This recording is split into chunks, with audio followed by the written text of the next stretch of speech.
আগতো নৈলাপাৰা বুলিয়ে কৈছিল বালাৰচাৰ পাৰ্ট 2 অঞ্চলত আমাৰ বাঁহ-বেতৰ কাম কৰি আছে যুগ যুগ ধৰি আমি কৰি আছিলোঁ তাতে আপগ্ৰেড কৰাৰ কাৰণে মানে আধুনিক যুগৰ লগত সংগতি ৰাখি এই কাৰিকৰখিনিক আমি আপগ্ৰেড কৰাৰ কাৰণে ৰূপজ্যোতি সংঘ বুলি এটা সংঘ আছে কুকিলাৰ তেখেতসকলে RIDFৰ অধীনত এটা আঁচনি আনি তেওঁলোকক আধুনিক প্ৰশিক্ষণ দিব যি প্ৰশিক্ষণৰ ফলত আমি বাঁহৰ সা সঁজুলি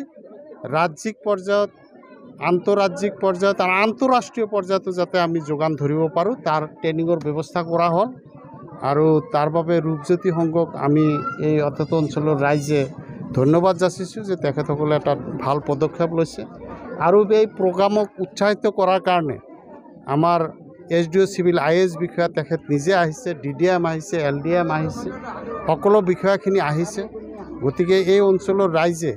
এই প্ৰশিক্ষণৰ সুযোগ লৈ পেলাই বাঁহ-বেতৰ যিটো আমাৰ কাৰখানা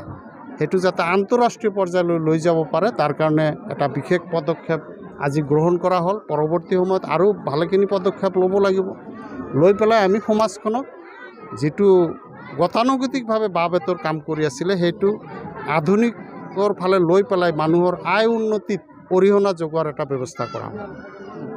যিকোনো খবৰৰ বাবে যোগাযোগ কৰক আমাৰ এই নম্বৰত 7099017330 আৰু 7099017110